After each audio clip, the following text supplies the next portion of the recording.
Di dunia seperti inilah, seorang pria bernama Thomas Rourke hidup sendirian. Ia bukan pahlawan, bukan juga tentara. Namun, selama bertahun-tahun ia berkeliling dari satu kota ke kota lain hanya untuk melakukan satu hal, memburu makhluk-makhluk yang telah menghancurkan hidupnya. Film dibuka ketika Rourke berhenti di sebuah pom bensin yang sudah lama terbengkalai. Di sana ia mendengar suara aneh dari dalam sebuah lemari pendingin besar. Bukannya takut, ia justru mengikat lemari itu ke mobilnya dan menyeretnya keluar hingga terkena sinar matahari. Saat pintunya dibuka, seekor makhluk mengerikan langsung keluar sambil menjerit kesakitan. Beberapa detik kemudian tubuhnya terbakar oleh cahaya matahari sampai akhirnya mati. Dari sini kita langsung tahu satu hal penting. Monster-monster ini tidak mampu bertahan di bawah sinar matahari. Mereka hanya menjadi penguasa ketika malam tiba.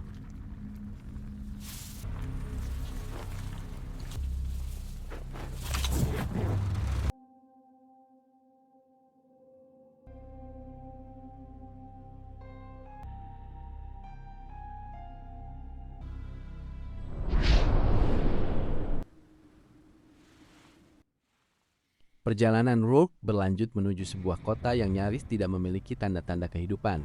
Bangunan kosong, mobil-mobil berserakan, dan jalanan dipenuhi keheningan yang menakutkan. Namun, ketenangan itu ternyata hanyalah jebakan. Saat memasuki sebuah gedung, tiba-tiba puluhan makhluk keluar dari segala arah. Mereka bergerak cepat dan hampir mengepungnya. Beruntung, Rourke berhasil melarikan diri ke atas atap yang masih disinari matahari. Di sanalah ia mengukir satu lagi tanda pada senapannya. Setiap goresan melambangkan satu monster yang berhasil ia bunuh. Jumlahnya sudah sangat banyak, menunjukkan bahwa memburu makhluk-makhluk itu telah menjadi bagian dari hidupnya selama bertahun-tahun. Tak lama kemudian terdengar suara siren polisi di kejauhan. Rourke mengikuti suara itu dan menemukan sekelompok penyintas yang sedang menjalankan misi pencarian. Namun mereka justru masuk ke dalam perangkap sekelompok perampok yang masih berkeliaran di tengah kehancuran dunia.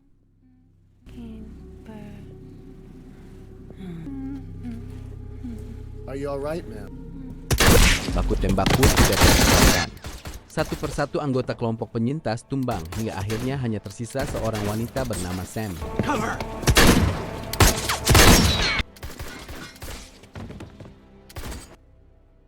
Para perampok yang sudah sangat lama tidak ganti oli pun hendak menganu-anuin Sam. Namun belum sempat mereka melakukan aksi gotong royong itu, Rourke muncul dan menembak mereka satu persatu dengan sangat cepat.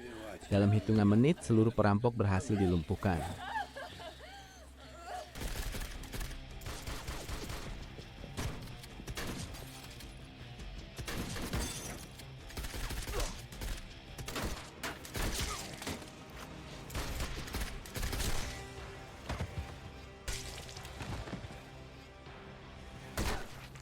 Bagi Rourke, itu bukan tindakan heroik. Ia hanya kebetulan berada di sana dan memiliki tujuan lain.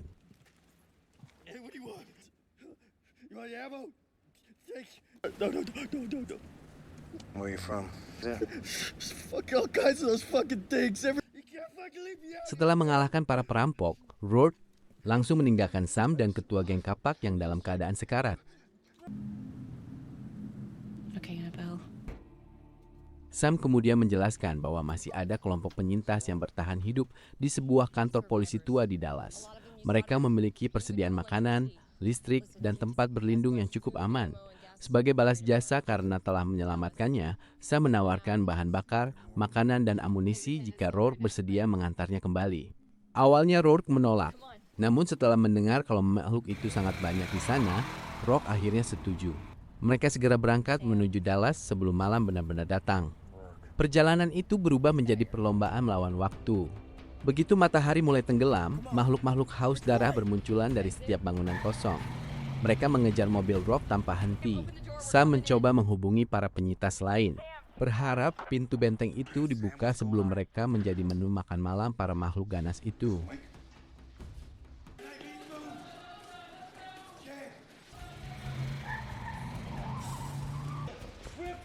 Saat gerbang garasi kantor polisi akhirnya terbuka, para penyintas memberikan tembakan perlindungan sehingga mobil mereka berhasil masuk tepat sebelum gerombolan monster menerobos masuk.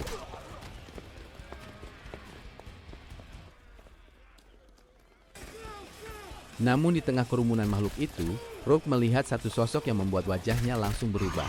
Seekor monster bertubuh besar berdiri diam sambil menatapnya. Makhluk itu tidak ikut menyerang. Ia hanya memperhatikan Rogue seolah mengenalinya. Tatapan singkat itu membuat Rogue sadar bahwa musuh yang selama ini ia cari akhirnya telah ditemukan. Akhirnya bertemu dengan para penyintas yang selama ini bertahan hidup di tempat itu. Bangunan tua tersebut telah diubah menjadi benteng dengan pintu baja. Meski terlihat aman, suasananya dipenuhi rasa curiga. Tidak semua orang percaya pada pria asing. Melihat putranya tidak pulang bersama, Chris langsung mencurigai Rogue lah yang telah membunuh putranya.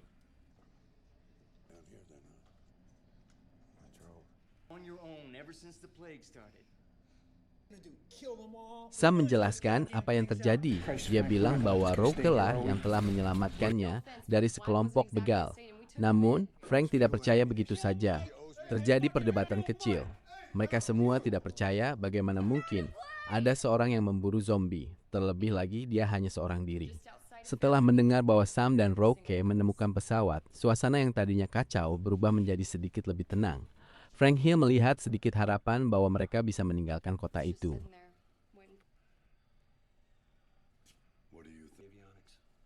Landing gear and the rudders looked good. I'll make it fly. Survive the night. Leave at the crack of dawn. Demi menghindari konflik, Frank Hill memerintahkan agar senjata Rogue disita dan ia dikurung di salah satu sel tahanan di dalam kantor polisi. Meskipun Sam terus menjelaskan bahwa Rogue telah menyelamatkannya dari para perampok, sebagian penyintas masih belum sepenuhnya percaya. We'll stick with the deal. It's whatever you need. But for tonight, Thank you. Frank, come on, he gave you his guns. He saved my life. it is decided. Give me a room.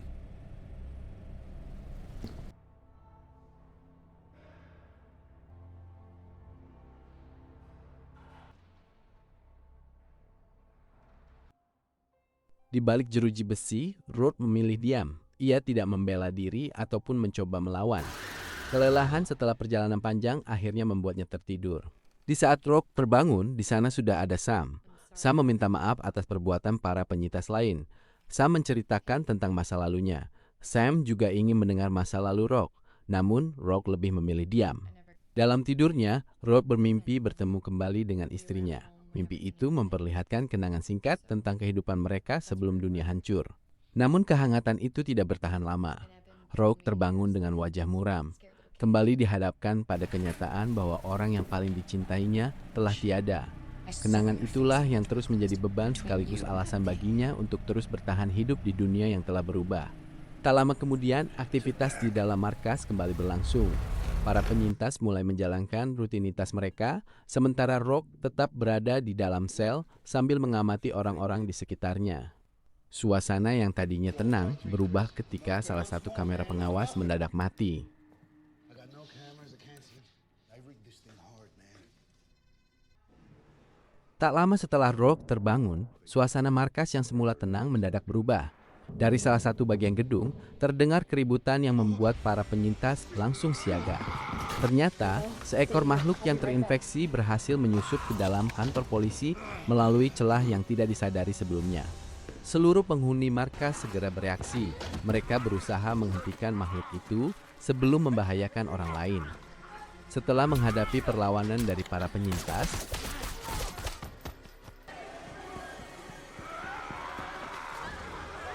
Rogue akhirnya berhasil melumpuhkan makhluk itu. Insiden itu menjadi peringatan bahwa meskipun kantor polisi telah dibentengi, tempat itu sama sekali belum aman dari ancaman di luar. Peristiwa tersebut juga membuat semua orang semakin waspada. Mereka menyadari bahwa sedikit saja lengah, benteng yang selama ini menjadi harapan terakhir mereka bisa berubah menjadi jebakan mematikan. Salah satu penyintas yang bernama Harker ternyata telah tergigit oleh zombie. Frank Hill sebagai pemimpin dari kelompok itu segera mengambil keputusan untuk membunuh Harker. Harker sadar kalau dia tidak bisa diselamatkan. Dia menerima keputusan itu daripada dirinya membayangkan anak dan istrinya.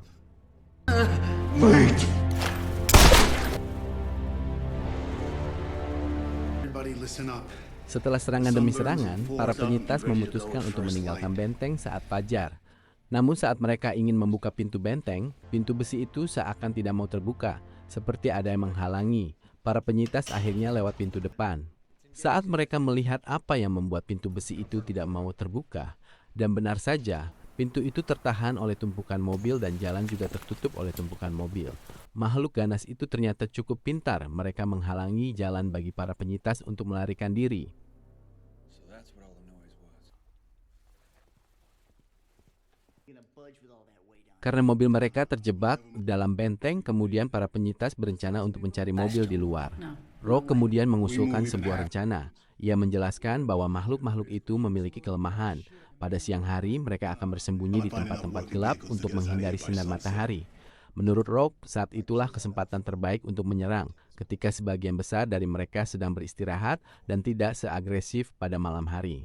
Target mereka bukan sekadar membunuh sebanyak mungkin makhluk, melainkan membuka jalan agar para penyintas memiliki kesempatan keluar dari kota.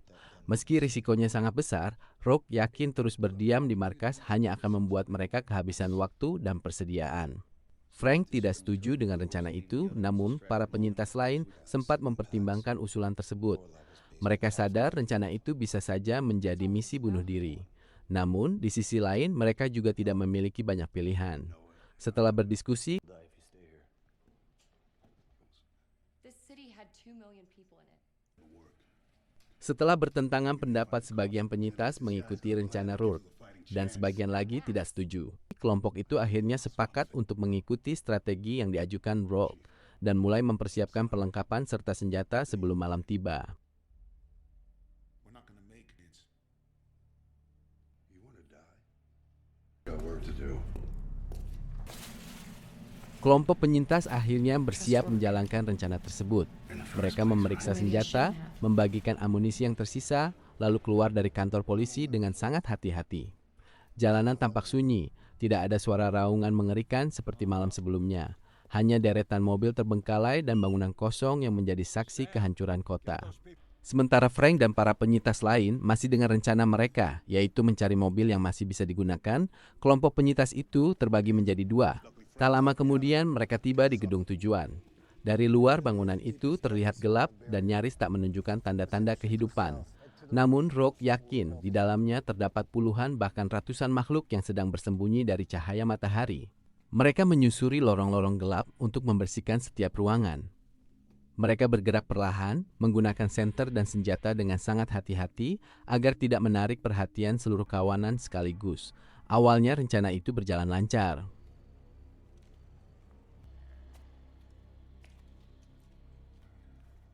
Namun ketenangan itu tidak berlangsung lama. Salah satu penyintas yang bertugas untuk meletakkan peledak tidak sengaja membuat suara yang keras hingga makhluk ganas itu terbangun dari tidur. Dalam hitungan detik, puluhan mata merah mulai terbuka di berbagai sudut ruangan. Suara geraman memenuhi gedung, disusul langkah kaki yang berlari dari segala arah. Penyergapan yang semula berjalan mulus berubah menjadi kekacauan total. Rock segera memerintahkan semua orang mundur. Tembakan demi tembakan dilepaskan untuk membuka jalan keluar. Tetapi jumlah makhluk itu jauh lebih banyak daripada yang mereka perkirakan. Pertempuran sengit. Vlad segera meledakkan salah satu bahan peledak. Ledakan besar menghancurkan sebagian bangunan dan menewaskan banyak makhluk. Tetapi Alpha berhasil lolos. Di tengah kepanikan itu, mereka baru menyadari bahwa Chris terpisah dari rombongan. Sebelum sempat mencarinya, ratusan makhluk sudah mengejar mereka. Demi memberi kesempatan kepada Rock dan Ethan untuk melarikan diri, Vlad memilih bertahan seorang diri. Ia terus bertarung sampai akhirnya terkepung. Saat tidak ada lagi jalan keluar, Vlad mencabut pin granat yang dibawanya, mengorbankan dirinya demi menghentikan gerombolan makhluk yang mengejarnya. Setelah ledakan besar mengguncang bangunan, situasi berubah menjadi kacau balau. Rock dan Ethan berhasil meloloskan diri, tetapi mereka menyadari satu hal yang mengerikan. Chris tidak terlihat dimanapun. Dalam kepanikan itu, mereka tidak punya pilihan selain terus bergerak, karena gerombolan makhluk haus darah sudah mengejar dari segala arah. I think they're going after Chris. Chris, it's Ethan. Do you copy? I mean, those things, they're right outside my door and they're gonna get in. It's too late. You just tell Max and Madeline. Namun pemandangan di hadapannya membuatnya terdiam. Chris menyerang Ethan secara tiba-tiba dan berhasil menggigitnya. Demi menyelamatkan diri, Ethan terpaksa menembak sahabatnya sendiri. Dengan berat hati, ia meninggalkan jasad Chris dan kembali mencari Rogue. Tak lama kemudian, Ethan berhasil bertemu kembali dengan Rock di atas atap sebuah gedung. Di sanalah Ethan mengungkapkan kenyataan pahit bahwa dirinya telah tergigit. Ia tahu hanya tinggal menunggu waktu sampai infeksi itu mengambil alih tubuhnya. Got me. All right. Oh, man.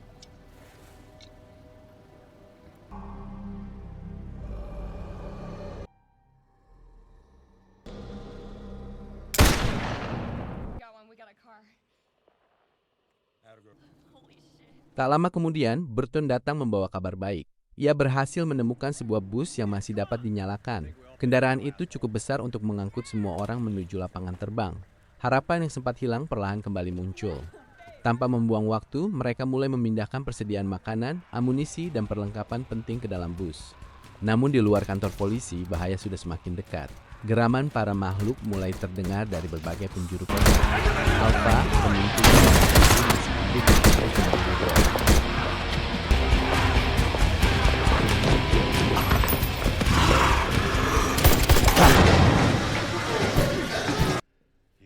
Mendengar kabar itu, Frank diliputi amarah dan kesedihan. Ia tidak terima putranya tewas di tangan Rock. Dalam luapan emosinya, Frank bahkan mengarahkan senjata ke arah Rock dan menyalahkannya atas kematian Ethan. Suasana di dalam kantor polisi seketika memanas. Namun sebelum keadaan semakin buruk, para penyintas lain berusaha menenangkan Frank. Saat Sam melihat kamera pengawas, ia melihat Dugan yang masih berada di luar kantor polisi. Dugan segera memanfaatkan mobil yang sebelumnya ditemukan Burton. Saat menyalakan mesin, Dugan berhasil mengalihkan perhatian gerombolan makhluk. Mereka berbondong-bondong mengejar kendaraan tersebut, sementara Dugan terus melaju tanpa menoleh ke belakang.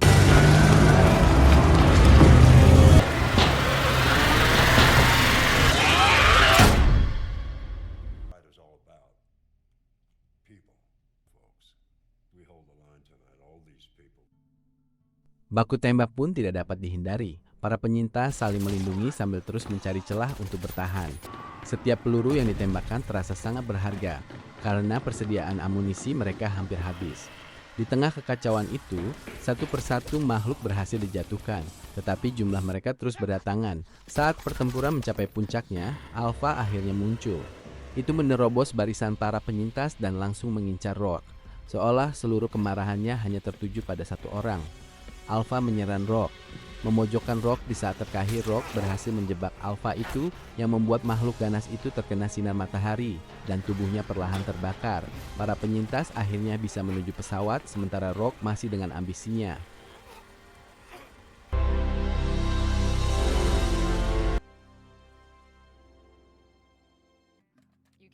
Kelo aksi balas dendam yang sangat keren. Guys rela menghabiskan hidup hanya untuk memburu zombie yang telah mengambil nyawa.